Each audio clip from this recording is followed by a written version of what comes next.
Welcome back, everyone, to the Silver Screen Shenanigans podcast. My name is Devin, and the question of the day is, if you had to choose a MCU movie up until this point to be your favorite, which one would it be? For me, I mean, it's very difficult. There are a lot of very solid ones out there, but I'm going to have to go with Guardians of the Galaxy 2, just because, like, the soundtrack is even better, the stakes are higher, the characters are still like incredibly funny and have a lot of depth, but they continue their story. And like the action is all around really good. I agree. I mean, that is one of the best in the entire franchise because everything in it, there's like continued growth in the people that we know, the people that we start to know. And I think it all is more the first one, but it also, I think it changed the MCU too, to where it's like they felt comfortable to get like a little crazy, a little goofy. Like we're in space now with a tree and a rabbit, and well, he's not a rabbit. On Asgard, he's a rabbit. But like, you know what I mean? Like it introduce more like crazy characters. Yeah. And I think that really helps the MCU throughout. It brings the alien aspect into the MCU, which is really interesting because so far we've had all of these just humans and robots, and now we're getting like there are different species of things out there. That's really crazy. My name is Riley. I think my favorite MCU movie so far is Ragnarok because there are real consequences, and that is the beginning of Thor just losing over and over again because he loses to his sister, and then he loses to Thanos, and then, I mean, it's just all of this stuff it's building his character to be, I need to be better than I am, and I don't know how to get there. I just think that's really cool, and we get to see just continual growth in other characters. As well as introducing to Korg and Meek.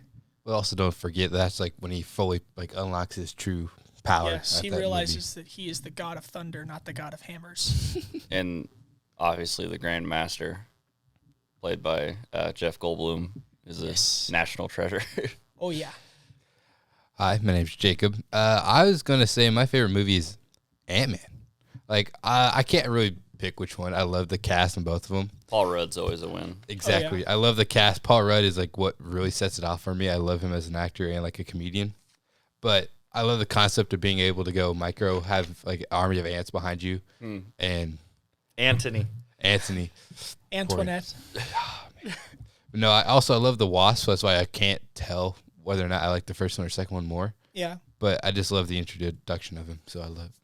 I mean, Ant-Man to me is a really good, like, it just shows that you can change. He wants to be better for his family, for all this other stuff, and it shows that you truly can change if you put your mind to it or if you take steps to better yourself. Yeah, for sure.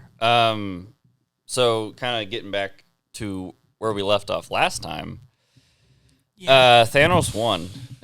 And he snapped away half of all life in the universe. And so, like, yeah, most of our heroes are gone. Dust. And it's pretty depressing. I want to talk about, so right now is the end of Ant-Man and the Wasp. Right. Because right at the end of Ant-Man and the Wasp, Paul Rudd, I can't think of Scott Lang. Thank you. Scott Lang goes into the quantum realm to get that healing stuff for Ghost, which is the bad guy in that movie. And then everybody disappeared.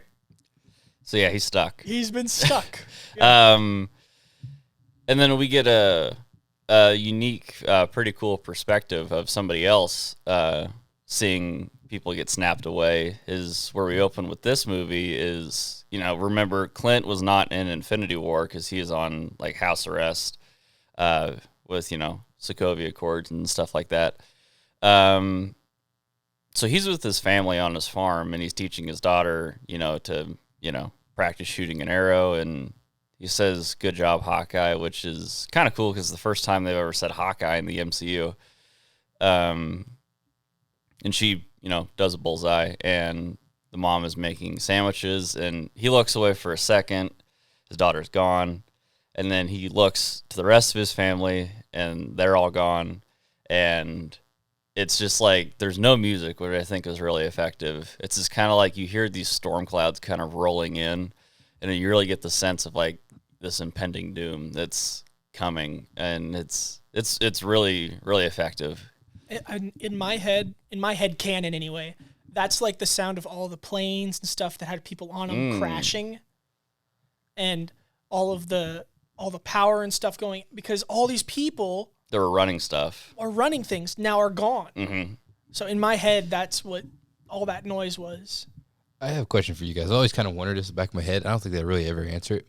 How long do you think it took the world to understand that this happened because of Thanos? The only people that really knew about it were the Avengers, and that the stones were a thing and all this stuff. People like living their normal lives. How long do you think it took before? I mean, probably a couple weeks. I bet they put it on news. We'll see in a later movie that they talk about it in the news, but how long it took, I mean... Because I think of him out there in the middle of the woods with his family, not really out in the world. There are probably a lot of families that are like, where'd my family go? I don't know. I don't know. They probably figured it out after everybody came back, I would imagine. Like, you don't think the Avengers like should have just said this happened because of this man? Probably not. Yeah. They had to have seen the ships and the What's in Wakanda? What are you talking about? It's supposed to be a third world country that just now been discovered. Didn't they open? They opened up at the end of Wakanda, but like that wasn't too many movies before this. Yeah, that's a good point, I suppose. Yeah, you're right. And also, they've seen some crazy stuff like that before, with technically. Sokovia and aliens. So I don't know. So they're probably used to the ships and stuff, but like, everybody losing their families and people like that is probably new territory. So then we cut to the what's the ship's name? I was trying to think of it too. Milano. It's the Guardians of the Galaxy ship. It's floating in space, and we kind of get this monologue from Tony about how like some like power cells or something got damaged after the battle, and they tried to they rewired stuff, but it gave him only like 48 hours. They're out of fuel, out of air. So it's only Tony and Nebula who's in the ship, just kind of floating dead in space. And it's kind of a sweet little scene because they're playing like that little football game where like finger football. Yeah, and like Tony gets her to like to smile like just for a second, which is crazy that she's even capable of smiling anymore, with all the trauma and torture she's gone through. Especially at this point after they lost. Yeah, I mean, and we see her like become considerate too. Mm-hmm. Yeah. Like when rationing the food, she gave up her portion because she really doesn't need it. Yeah, she's more machine than... When he was laying on the ground out of air, she picked him up and put him in a chair. Yeah. At first she probably thought he was dead. So Tony sends that final message through the Iron Man helmet, and he says it's like, don't show this message on social media. It's going to be a real tearjerker. Like, that's a reference to real life where, like, things got leaked of, like, what tragic things could happen in this movie. And he just kind of falls asleep in the chair. And then Captain Marvel shows up and takes him, Nebula, and the ship all back to Earth. And Tony sees Pepper and Steve, and then Rocket holds hands with Nebula, and I'm like, oh my god, this opening scene is like a real gut shot to where like they're just trying to like gather themselves back together after the biggest loss they've ever had. I would like Captain Marvel more if she wasn't so like all high and mighty. Like I'm better than you. Why? How did you guys let this happen? I mean, like she feels like just this mean person, and I don't think she's supposed to. I agree with you, right? I think she's a cool superhero and whatnot, but like her personality is what gets me. But I think it's also meant to be that way. I don't know how she is in the comics at all. She's incredibly boring in the comics. But you think about it, right? She's also a fighter pilot. They are extremely cocky because they think they are the best, right? Yeah. That's like going the whole like Top Gun situation. Right, yeah. So it fits, but also Top Gun was cool. So they talk a little bit after, and you get the message pretty clearly that Tony still hasn't forgiven Cap for Civil War. And kind of, understandably so. And he just tells him he takes off his, the arc reactor he has on his chest, and he gives it to Cap, and he's like, you know what? I'm kind of done. You take this and you find him, because I got nothing for you. He tells him to use it, actually. Mm-hmm. So with like Tony kind of at a commission, because he hasn't had healthy meals for like a couple weeks or whatnot, so he's like super skinny and malnourished, so he's a little bit out of commission there. Well, then he passes out, don't he? Oh yeah, they put him on an IV and everything. But as they're like looking for clues and whatnot, they find the same energy signature that was used on Earth on a different planet. And yeah, Nebula knows exactly where this planet is. She calls it the Garden. Mm-hmm. And like this little like fun idea I said to Riley when we were watching it, like all the radiation that like covered the Earth in the snap, and then another snap. I'm hoping that's what like awakes the gene for like the X-Men, maybe, possibly. I feel like it is, because like we've already looked at like movies coming up. We're already getting some X-Men. We've already seen some mutants that are supposed to be from the X-Men in some of the shows. So I don't think they meant it to be like that, but I think they definitely ran with it afterwards. I hope so. So they're like, that's where he's got to be. So let's just go. Let's go get him. Let's go get the stones. Because I think, like Natasha says, we like owe it to everybody who's not here to try. They fly there, which this is the first time that Cap's been in space. Like he probably doesn't, I don't understand it like at all. Well, you said it's the first time he's probably experienced G-force. Right. He probably doesn't even know what it is. I'm sure he has, like, he's flown in planes and stuff like that, especially that big old behemoth he took down. That is a good point. But like this type of G-force.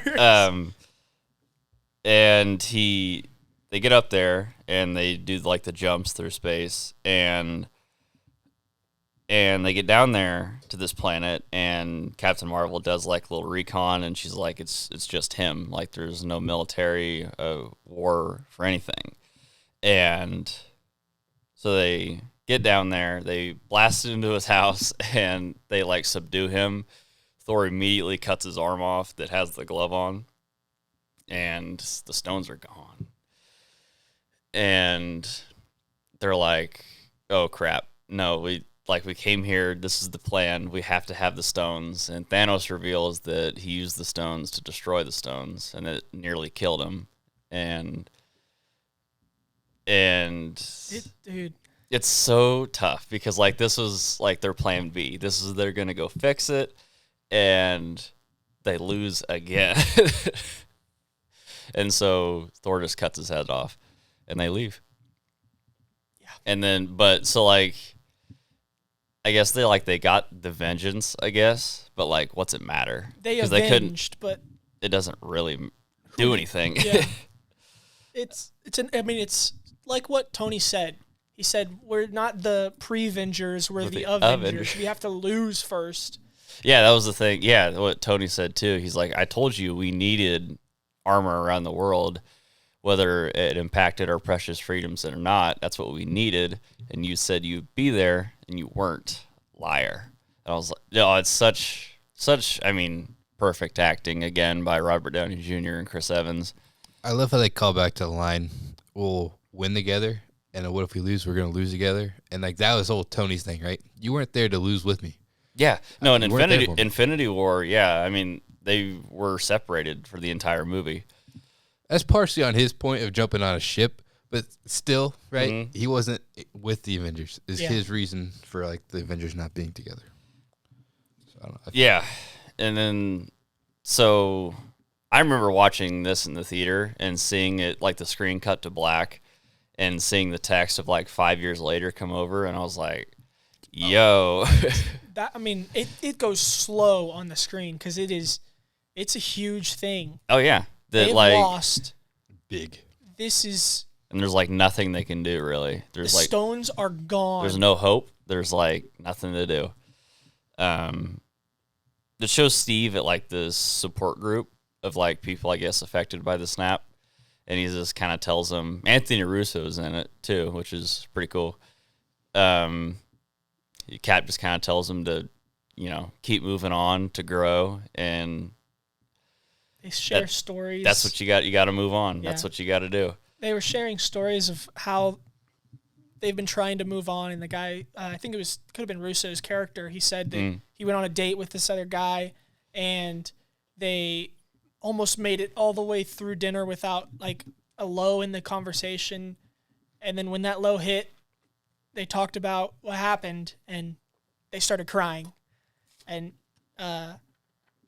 Steve goes, "Well, did you make it through dinner without crying?" He goes, "I made it all the way to dessert." Like, all the way to dessert before I started crying. I don't know if you guys picked up on this, right? Remember when Cap first met the Falcon? He was at the Support meetings, helping other people. I like how he took on that role after he's already gone. Yeah, and Cap can relate to that, trying to move on because, he had a girl and then he got buried in the ice for 70 years. And then watch her die. Yeah. So So we cut to this storage facility, and we see the actual hero of this movie. Because if this doesn't happen, the rest of it doesn't happen. Rat Man. Bro, the rat hits the control panel and turns on the quantum portal, and Scott comes flying out and hits the cage, and he's like locked in the storage facility. He's like waving towards the camera to let him out. And apparently the security guard, I can't remember his name, but he's like a famous like funny actor. He was in The Hangover. Yeah. I think he's reading a book about like quantum something. Physics or I something. don't know. Yeah. Something like that. But Yeah, then he just keeps staring at him. Like, Yeah. why is this guy in there? he lets him out, and Scott's just like walking around like having no idea what happened. He doesn't even know what year it is, honestly. He doesn't take the van either, right? It's still enough. No, Van's still in there. Yeah. He sees like houses where trees and bushes are overgrown and stuff like that. He asks the kid what happened, and the kid, doesn't say anything. He just rides off on his bike. Well, what do you expect when some like natural disaster happens? It's 5 years later. Someone's like, it's just common knowledge. Should be obvious, yeah. And Scott's just like frantically running around to see what happens, and he comes across these pillars, and it has a bunch of people's names on it, and he somewhat puts together that A bunch of people died. must have died. And yeah, he just keeps saying Cassie, Cassie, Cassie over and over again. And yeah, Cassie's alive, but Scott isn't. Yeah, he sees his own name. Yeah, that'd be so weird. Yeah, he runs to the house. He sees Cassie, and like, who knows? With the rule of film, like, just because it's off screen doesn't mean it, doesn't exist. But like, I wonder if the parents, like, the parents are snapped away. I don't know. They don't ever show it. They don't Yeah, show them we don't at the see it house. all. I guess we'll probably find out in the new Ant-Man movie. Yeah. Awesome. But Cassie is there, and she's 5 years older. Looks about 15 years older. Yeah. But it's fine. Uh, Which still is. and like what Paul Rudd like puts on right here is like he has to go through like confusion, sadness, happiness, because like he's happy to see her, but he's like sad that she's all grown up now, and he's confused at the same time, and it's amazing. Yeah. So then we go back to Avengers Compound, and we see Natasha's having this like kind of meeting with a couple of the other like Avengers, Rocket, Okoye, Captain Marvel. Rhodey, Yeah. Captain Marvel, Carol. Carol Danvers.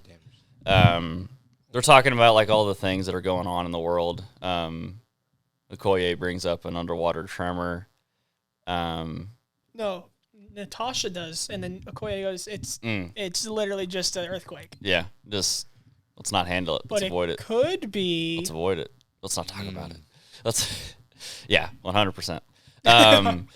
And like I think Captain Marvel's out in space doing some stuff. Rhodey, well, yeah, they all leave, and then it's just Rhodey and Natasha. And Rhodey brings up how there are tons of these like gangs that are just being like ruthlessly slaughtered, and they don't even have time to get their guns out. And Natasha's like, probably a rival gang, and he's like, you know who it is. Yeah. They're 100% certain that it's Clint Barton, and they only know that it's him because of like I mean, I'm sure they keep eyes on what's going on. I think the only reason they know it's him is because of like the sword and the arrows. But they can't like find him because he's like in the shadows sort of. Yeah. But this dude I think Rhodey tells Natasha like, you got to go find him. You got to, because he's in a bad place. Yeah, like you got to snap out of this because what he's doing isn't helping anybody. And then after the meeting's over, Steve is there, and I love the line. He's like ever the optimist. He's like ever like looking on the bright side. He's like, I wouldn't make you dinner, but you look pretty upset already. And she says, if you tell me to look at the bright side, I will punch you in the face. He's like, just a force of habit type of thing. Yeah, and they talk about what they're doing now. Is it worth doing? Like, and then it's like, if we don't do it, who else is going to do it? Then they get a video transmission. Front gate. Yeah, they're like, what year is this? Like, it's live right now. I find it funny that they do ask, is this from the past? Yeah, because, I mean, in their mind, Scott Lang is gone. Mm-hmm. And he showed up in the van at the front gate, waving to them like, hey, it's me. I know you guys don't remember. Yeah, and this is where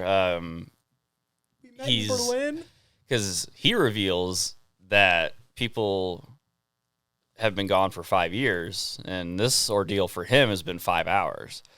So he's like, well, I can't stop thinking about it. Time works differently in the quantum realm. What if we could enter one point and leave at another point?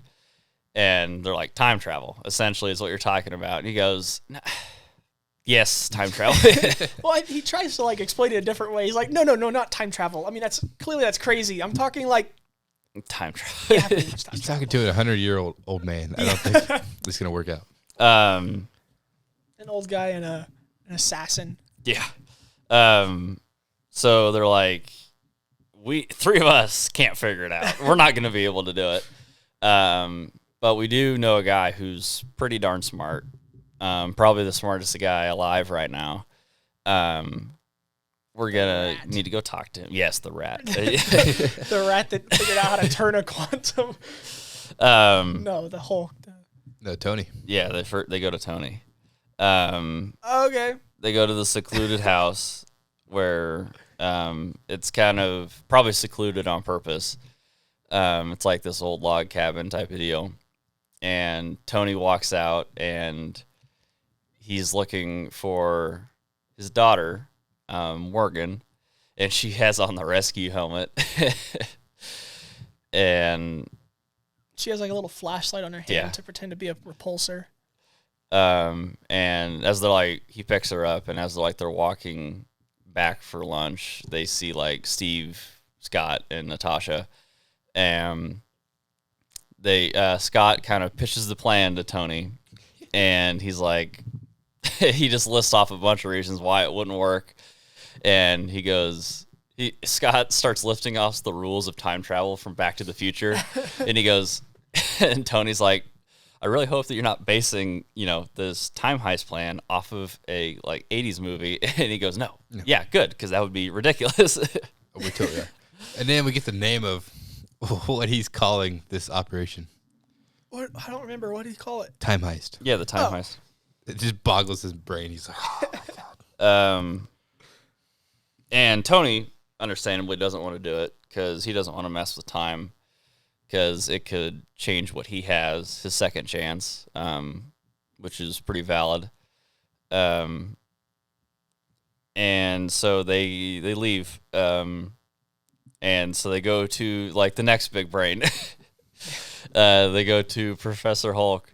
And there are, so many memes that, came out of this movie. And, all from him. Almost. These are confusing times. He's like, yeah, I'm wearing shirts now.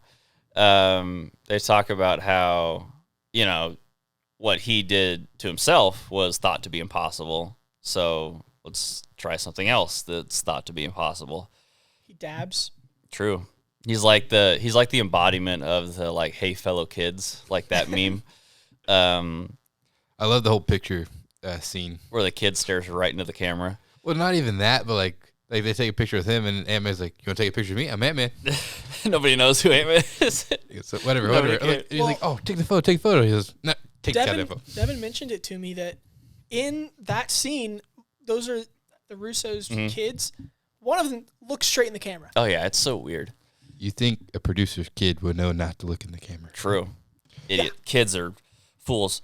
There's two things you don't work with in Hollywood. And it's kids and animals. So basically, there's one thing you don't work with. Okay, so they're doing the tests, and so that night, right?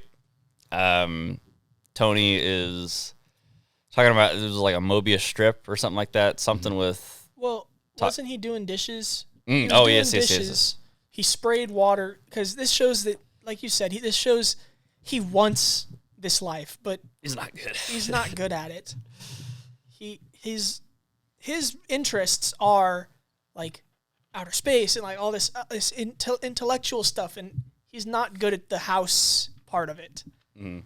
So he's doing dishes and he sprays water everywhere and he starts wiping stuff down, and he comes across the picture of him and Peter Parker. Yeah, the fake MIT certificate is upside down. And it's him, and he's like, okay, well, we could bring them back if this worked. Just some experiment that he does on his science computer. Yeah. So then he starts looking into the quantum tunneling, and he dabbles. You know how a Mobius strip works, right? Yeah. No. It's a very simple thing. So it's a circle that on the outside ends up being on the inside, and all the line. If you drew a line on touch one side of it, you can go all the way around into the inside and then back around to the outside, and you'll meet at the same line. So think of a strip of paper, you just cut with it. Instead of just putting it like this, you just twist one side. So therefore, it's a continuous loop. Okay, I'll show you later. It's very interesting. Essentially, he figures out time travel. Yes. In maybe 5 minutes. It didn't take him very long. No. He was like, I'll do one more test before bed, and that test worked. And he goes, yeah, dang it. He drops, he doesn't say that, but he says a 4-letter word that starts with an S. And Morgan says it right behind him, and he goes, shit. We don't say that. Mom coined that. That's Mom's word. You can't say that. She goes, what are you up to? Well, I'm doing something important. And he's like, "What are you doing up?" And she goes, "Important stuff. I'm after ice pops or something like that." And he goes, "That's a good idea. Let's go get some ice pops." That's extortion, but I like it. So they go back up to her room, and oh man, I love this moment so much. He's tucking her in, and he goes, "It's like I love you a ton," and she goes, "I love you 3,000. A ton is 2,000 pounds," and she goes, "I love you 3,000." So like, she's I love you more. very smart. very dude, intelligent. she's of course Tony Stark's daughter. Yes. And he's, Pepper Potts. I mean, that's business and intelligence. oh yeah. And as he closes the door, he's like, "Go to sleep, or else I'll sell your toys." And this is another really good like scene between Pepper and Tony, where he goes back down to the living room, and they talk about how Tony's figured out time travel, and he's like, I could just like lock it up and get rid of this discovery. Like I don't have to do anything with it. And this is like the culmination of all the years that they've known each other. Pepper knows him so well. She asks, "Would you be able to rest?" And because Tony can't rest, he always has to, like you're saying, like be the guy behind the machines, and because he has the knowledge and the will to do so, he has to be constantly planning. This is why I love Pepper so much. Like she just understands him. Like, Oh, yeah. she doesn't get mad at him just because she knows how he works, and like she's okay with this, right? Because otherwise he'd be sitting there just with his head exploding. Oh yeah, it's in his nature to just constantly be like tinkering. Oh yeah. So we go back to the compound, and it's not going as well there. The experiments are not going as well. I don't remember what Tony calls it later, but Professor Hulk accidentally like puts time through Lang instead of pushing Lang through time, he pushed time through Lang. yeah, and So- he like turns into an old man. He turns into a baby. I love how he calls it like a success. Like he's trying to bring back Lang, and he turns into a kid. He goes, "Bring him back. He'll grow up." He'll grow. I love the line from Scott too. He's like, "Someone peed my pants." I don't know if it was old me or baby me or me. And then Tony shows up and That is like, totally could have killed him. "Oh yeah." They had to turn the power off while time was still running through him. Yeah. And then Tony shows up and is like, "Oh yeah, I warned you about I that." could have told you about all those things that could have." He did. Only if someone warned did you. tell Oh me. yeah, I did. It's like, thank God I'm here now. And then he gives Cap a new shield. It's the same shield, right? I think it is because he You've goes, already buffed out the claw marks, Yeah. which would have been awkward if you would have left those on. Yeah, remember this time? Which I wonder how he did that. Buffed out Lasers. Vibranium. vibranium. Yeah, there's a couple inconsistencies with vibranium. It's the strongest material, yet a lot of things are made out of it or like made into it, and it's hard to understand how you can. Well, what's bend wrong it with or that? Break it or Well, it's just whatever. melted down. It's still metal. It's just strong. Yeah. Like steel is strong, but you can melt it down. And then later in the movie, what in the world could possibly break it? Space metal. Space sword. Yeah, space sword. That's a good point. Never mind. I take back everything I said. It's only the strongest metal on Earth. True. And it wasn't even from Earth. Nope. Yeah. The Tony shows up and he's like, Space travel GPS. He said this never belonged to me. right. He made it for you, and he gave him his shield back. Yeah, and then, like you said, he talks about the GPS of like time travel. So, and then Tony brings up about, are we recruiting the old team? So we got to go get some people. First person we go get is Thor, and where is he? He's in New Asgard, where It's the place where Odin died. It's where the new Asgardian people are there. Hulk and Rocket, they go there, and they meet Valkyrie. So Valkyrie escaped the Snap. the snap and the Carnage on the spaceship in Infinity War. Do we ever see that? Well, Her escape? escaping? No, we just we assume. see a lot of ships getting out of there. We just assume that they just kind of left on escape pods. Yeah. And like this scene is so cool. Like when they're walking into the house, like these are two completely CGI characters, and like you really don't notice it, like as they're interacting with the environment in this house. Like it's incredible. I want to say one thing first. They say Rocket says that like the amount of like sadness that this entire town or country or whatever has gone through They lost their homes, then they lost a lot of their population, and then they lost half of the remaining. Mm-hmm. So They're probably just lucky to be around. yes, they're very unhappy, but they're unhappy together. And the most unhappy fool they run into. Yeah. Yeah, Thor doesn't look that good. He's Valkyrie says he comes out once a month to resupply. and you see like 30 kegs of beer. I wonder how much it takes for him to get drunk. So he's in the house. We see this like fat dude with long hair like bumbling around. He's like, "Are you here for the cable?" And we see Meek and Korg. They're alive, and then we see Thor, and letting himself go doesn't even like encapsulate it. Like he's in such a depressive denial like state because of all the like the failures and the sadness that he's gone through, but he just kind of like turns that off. He's like, he's smiling. Denial. He's smiling and he's joking around and he's drinking and like, yeah, everything's fine, everything's cool. Yeah. He's in complete denial. And they can't say Thanos. Oh yeah. Hulk says Thanos and it all just kind of floods back. And then we're like, oh, we don't. Corey goes, oh, we don't say that name around here. Don't say that name. And they're like, we need you, buddy. We need you to come back. And Rocket's like, there's a lot of beer on the ship. And Thor's like, what kind? And he's using Stormbreaker as a beer opener, by the way. Yeah. Like on the wall. Yeah. Cracking beers on it. Hell yeah. So they get Thor. Then I don't know where this is. I think I'm gonna go, somewhere with Asia because we see the Yakuza here real quick. Yeah. We see this dude in like this black suit with a sword, just messing up some fools.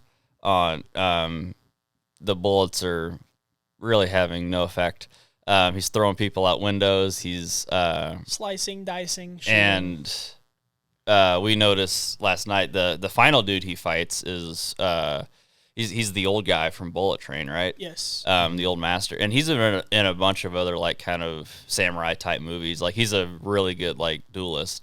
Well, he's also, he's a pretty good actor. Oh yeah. Oh yeah.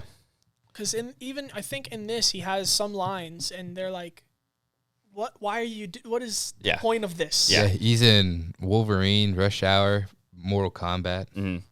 So yeah.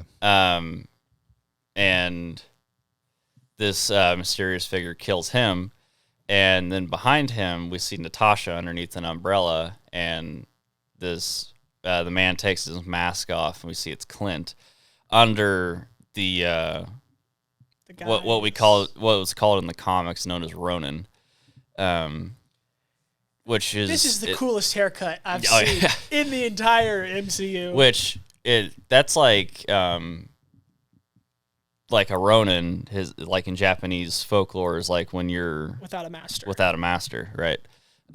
You're just kind of lost, and it's perfect for Clint. A wandering samurai. Yes. So Natasha tells him that there could be a way that we could get everybody back, and Clint doesn't even want to hear it. Don't get my hopes up. Yeah, don't give me hope. Dude, that's like the most heartbreaking line there is. Like, don't give me hope. He is truly in a down state. Oh yeah. There's nothing that could bring him back except hope. Yeah, the only person that could would be Natasha, and that's and so they get him back. Because she is really his only family left, right? Oh yeah. Yeah. Oh yeah. We'll see later just how much they do care about each other. And even now, we see that like their relationship is. I think this. Oh, sorry, I didn't mean to cut you off. No, you're good. But I think this is so perfect of how the roles have swapped. Oh yes. Because remember, way back in the day when Natasha was working for the KGB or something like that, or was it Red Room or whatever. She was about to, he was going to kill her. Yeah, he was going to kill her because he was working for S.H.I.E.L.D. at the time. but he showed mercy and took her in, and now it's her going to find him. And I just thought that how that switched, that was so cool. Yeah. I really wish that we saw, is it Budapest? I wish we knew what happened. We'll never know. We'll never know. Have they said they're really not won't. going to? Well, I think it's, her movies, he's, the Jeremy he's Renner kind of issue, on his way out, and Oh yeah, she's gone. Like and, straight up, she's and gone. she's, She we'll find sued out what them. happens to her. Well, So she sued- we'll never know. She sued them Yeah. because The of the Disney movie. release and Yeah. So she's done that with was Disney. valid. To be fair, Well, yeah, no, with her, yeah. Her reasons to leave is completely understandable. But the mouse don't mess around. Now, she ain't coming back. Anyways, so we're back to Avengers compound. We're in the planning stage, and so we got to figure out where and when to go. For me, it's easy. You want to know a spot where all 6 stones are? oh yeah, right. Wakanda. Well, Just show up 10 minutes earlier, tell Thor to go for the head, cut his head off. There's all 6 stones. See, here's the issue, though, right? If one person goes back and does that, there are now 2 of that person in that timeline. Like I think what you said the other night or last night when we watched it. If, let's say Ant-Man. Let's say Ant-Man goes back. Wouldn't send him, but if I we're would. going, if He's in the quantum realm right now. He's not even part of, there won't be 2 of the people there, If they sent Ant-Man back, he could whisper to Thor, go for the head. Or go for the arm. He can't snap or that if his too. arm's cut off. either one of those. Yeah. secondly, he'd probably get fried by Thor just letting her loose. If he's on his shoulder. Why would he be on his... I didn't mean like that. I meant like he would talk to him man to man. Be Oh. like, hey, Gotcha. Yeah. go for the head. Yeah.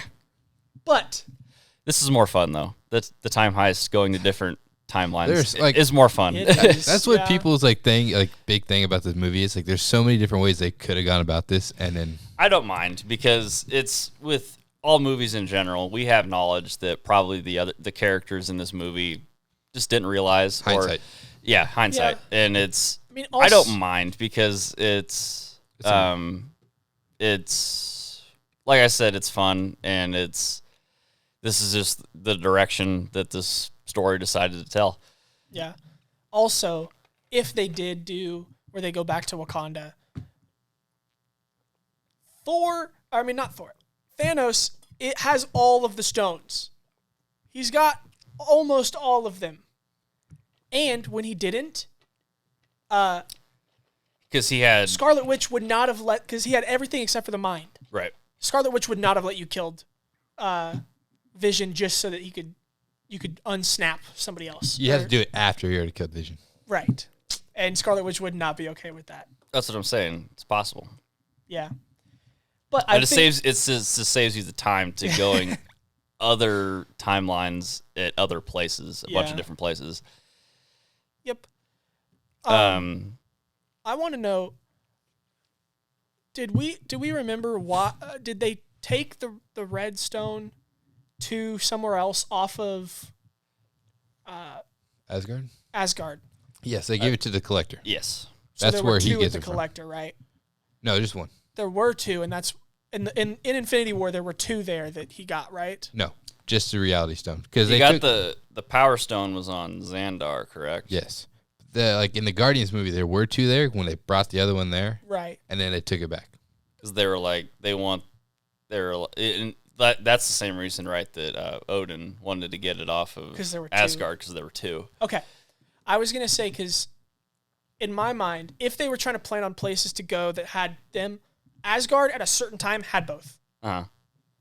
And So the first thing we figure out is, I think Natasha says it, where she's like, guys, if we plan this right, there are 3 stones in New York. Well, that's after that whole debriefing of everybody telling when they've encountered a stone and what Yeah. time it was. Mhm. But yes, Yeah. And so the first plan, Tony, Steve, and Scott and Banner, they go to New York in 2012, which, man, it was so cool to see that pan around shot again of like the the OG Avengers, and like they all transport in, and then they see like the old Hulk just like smashing stuff, and then they all look towards Banner, and they're like, He's just in shame. And then it's like, what, smash some stuff. Yeah. Because you are huge in the Hulk. he tears his shirt off. He's like, her. Takes a moped and goes, like tips it over. It's so good. He disappears though, don't he? Oh, he goes to time. Yes. Yes. Banner goes and meets the Ancient One. Got it. And which is pretty cool that she was there, like defending the Sanctum. Yeah. At that time. I do like that. I do like this continuity because they like every time like something happens in another movie, they're like, where was Doctor Strange? Where was this? Right? Well, his only purpose is to protect the Sanctum, really, and then the realm from like spiritual. This isn't spiritual. Yeah. It's not there. And she could obviously see that, there were 4 or 5, however many individuals, taking care of it down there. Yeah. But she's also seen into the future, right? Like correct. from that movie, so she knew they had it. Yeah. She didn't see this coming, which is interesting. That's a good question. I wonder if Oh, I don't know. I wonder if she did or not. Because they're time traveling. She Right. has the time stone to see through time. I wonder if she did or not. I don't know. Then she also does know about the different branches as well. Mm-hmm. So I felt like she was really too nonchalant to know, because she also knew that it was Dr. Banner, right? Yes. Well, yeah, when she punched it. Well, yeah, so he gets there and he's like, I'm going to need that stone. And she goes, well, I'm afraid I can't do that. And he's like, you really don't want to do that? And he's like, you're right, I don't. And then he reaches for her and he knocks Banner out of the body. And yeah, I imagine that's how, she's old and she knows a lot. So she probably knows who Dr. Banner is. Also she's seen Strange's future too. Because she said that Strange is supposed to be the best that we are. Right. Meaning that. Hold on. We'll get there. It's you. I take it back. So they're chatting, and then we cut to Thor and Rocket, Asgard, 2013. They're after the Reality Stone. Which is in Jane. It's in Jane at this point. Which I wonder is if a literal Infinity Stone being inside of you and then being taken out. I wonder if that's what gives her thing. Oh later. yeah. But we'll talk about that later. And so then we cut to 2014 Morag, which is the place where back in the first Guardians movie. Does that mean that at the end of this they had to go put it back into her? See, that's a thing I do want to get into later. That's what I want. Yeah. Because there's a lot of things that don't make sense in that situation. So that's Rhodes and Nebula. And then we're going to start to do a lot of cuts here. This movie kind of goes around a lot. I'm going to try my best to... Clint and Natasha also came with them to NORAD. Right, and they're going to keep flying. So we kind of have, our... We have our teams we have our in people, our places. And everybody knows their mission, and there's a little sense of hope, a little sense of fight, and they just gotta complete the mission. Yeah. And before they did all this, they said the word again. The saying. Remember that? Which one? When they put all the fish together before they went time traveling, like we're gonna do it together. That whole line again. Yeah. Oh yeah. Cap had a pretty good inspirational speech. As he always does. And Scott goes, wow, he's really good at that. Yeah, it's I think that's where we're gonna end it for now. Because there's still so much more to talk about. It's a 3-hour movie. Oh yeah. Yes. But that's what we were saying last night too. It didn't feel like a 3-hour movie. No. It flies There's by. stuff going on the entire time. And it is long, but I don't think it wastes any time at all. No, like that. I mean, you went and saw the movies. I went and saw the movies. Did you? I think so. Like, I remember like going into this, I'm like, gosh, like this is the longest movie I've ever sat down in a theater, and it flew by. Like I was captivated the entire time. Yeah, I was wanting more at the end of it. I was like, I wanted. Yeah, no, it was crazy. Yeah. All right. Well, thank you for listening to the Silver Screen Shenanigans podcast. This is part 1, and we'll have to do a part 2 for this movie, the Endgame. So thank you for listening, and we hope to see you next time.